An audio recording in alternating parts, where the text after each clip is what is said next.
नमस्कार। आज हम इतिहास के पन्नों को पलटकर एक ऐसे दौर में चलेंगे जहां धर्म, सत्ता और जमीन के लिए सदियों तक खूनी संघर्ष चला। हम बात कर रहे हैं क्रूसेड यानी धर्मयुद्ध की। हमारे पास जो स्रोत हैं वो इस लंबी उलझी हुई कहानी के दो सबसे जरूरी और एक दूसरे से बिल्कुल अलग पलों पर रोशनी डालते हैं। और मजे की बात यह है कि ये दोनों ही पल एक ही शहर से जुड़े हैं, यरूशलेम। बिल्कुल।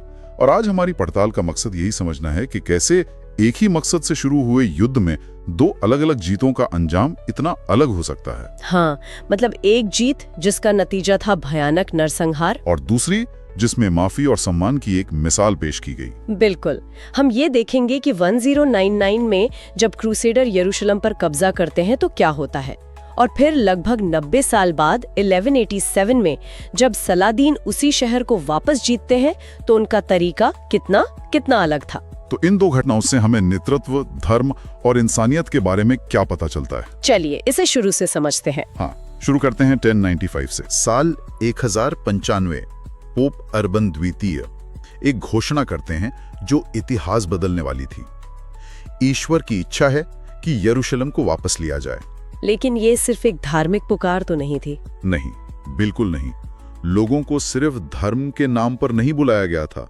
जो इस युद्ध में मारे जाते उनसे तो सीधे जन्नत का वादा था। ये तो हो गई मतलब आध्यात्मिक बात। हाँ, पर इसके साथ ही गरीब सैनिकों को जमीन का, राजाओं को सत्ता का और व्यापारियों को धन का लालच दिया गया। और यहीं पर मुझे लगता है धर्म और निजी स्वार्थ का एक बहुत ही खतरनाक मिश्रण तैयार किया गया था। सही बात है। सोचिए, जब आप किसी जम को ईश्वर की इच्छा बता देते हैं और साथ में दुनियावी फायदे भी जोड़ देते हैं तो आप एक ऐसी ताकत बना देते हैं जिसे रोकना मतलब बहुत मुश्किल होता है। और वही हुआ।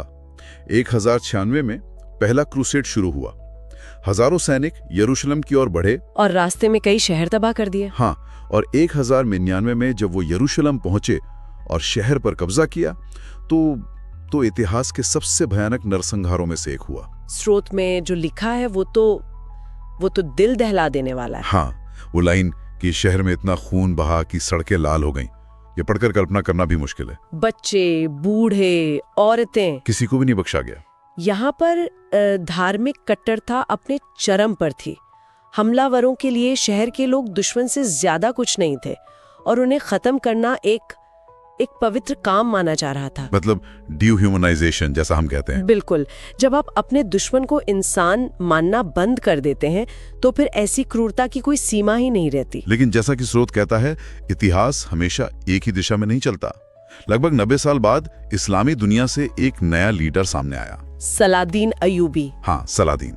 स्रोत ने एक ऐसा सेनापति बताते हैं जो तलवार के साथ साथ इंसानियत के लिए भी जाना गया। और सलादीन का उदय सिर्फ एक सैन्य ताकत का उदय नहीं था, ये एक कह सकते हैं कि नेतृत्व की एक अलग सोच का भी प्रतीक था। वो कैसे? उन्होंने सिर्फ लड़ाई पर ध्यान नहीं दिया, उन्होंने इस बात पर भी ध्यान दिया कि जीत के बाद क्या करना है। उनकी सोच लंबी थी। और यही सोच हमें 1187 में दिखाई दी जब सलादीन की सेना ने यरूशलेम को वापस जीत लिया। अब सब उम्मीद कर रहे थे कि 1099 का इतिहास दोहराया जाएगा, वैसा ही बदला लिया जाएगा। लेकिन ऐसा कुछ नहीं हुआ। कुछ भी नहीं। स्रोत 3 मुख्य बातें बताता है। पहली, कोई नरसंहार नहीं हुआ, एक भी इंसान को नहीं मारा गया। दूसरी, आम लोगों को माफ कर दिया गया, और तीसरी, जो सबसे हैरान करने वाली है, कि दुश्मनों को भी सम्मान दिया गया। ये एक बहुत बड़ा अंतर था और सलादीन का ये फैसला सिर्फ रहम नहीं था, ये एक बहुत सोची समझी रणनीति थी। अच्छा, तो ये दया से ज्यादा एक रणनीति थी? मेरे हिसाब से दोनों का मिश्रण था। उन्होंने खून खराबा करके डर की विरासत बनाने के बजाय माफी देकर एक बेहतर और स्थायी विरासत बनाने का फैसला किया। इससे उन्होंने न केवल शहर को जीता बल्कि भविष्य के लिए एक मिसाल भी कायम की। ये एक बहुत बड़ी राजनीतिक जीत भी थी। सलादीन के इस कदम के बाद भी क्रूसेड खत्म तो नहीं हुए। नहीं, बल्कि और भड़क गए। तीसरा क्रूसेड हुआ जिसमें इंग्लैंड के रिचर्ड द लायन हार्ट और सलादीन आमने सामने थे। इतिहास के 2 सबसे बड़े योद्धा। भयानक युद्ध हुए, पर अंत में एक समझौता हुआ। और ये बात बहुत दिलचस्प है कि अंत नरसंहार से नहीं बल्कि एक समझौते से हुआ। हाँ, शायद सलादीन के व्यवहार ने यह दिखा दिया था कि बातचीत और सम्मान की गुंजाइश भी हो सकती है। और समझौते की शर्तें भी अनोखी थी। ईसाइयों को यरूशलेम की तीर्थ यात्रा की अनुमति मिली, जबकि शहर मुसलमानों के नियंत्रण में रहा। बिल्कुल। तो क्रूसेड का अंत और असर क्या रहा? स्रोत बताता है कि बाद के क्रूसेड धर्म से ज्यादा लूट और सत्ता के लिए हो गए और 1291 में इनका अंत हो गया। इसका असर दो तरफा था। एक तरफ यूरोप में व्यापार और विज्ञान बढ़ा, तो दूसरी तरफ नफरत और धार्मिक कट्टरता की एक गहरी खाई बन गई। तो यरूशलेम की ये दो तस्वीरें, 1099 की खून से सनी सड़कें और 1187 का माफीनामा, ये क्रूसेड की पूरी कहानी का सार है। एक तरफ धार्मिक जुनून में की गई अमानवीयता और दूसरी तरफ एक लीडर द्वारा दिखाई गई दूरदर्शिता जिसने इतिहास की सोच को प्रभावित किया। बिल्कुल। तो हमने आज यरूशलेम की दो जीतों की कहानी देखी, एक जो क्रूरता और नरसंहार के लिए याद की जाती है और दूसरी जो माफी और सम्मान के लिए जानी जाती है। ये दिखाता है कि एक ही संघर्ष के भीतर भी रास्ते कितने अलग हो सकते हैं।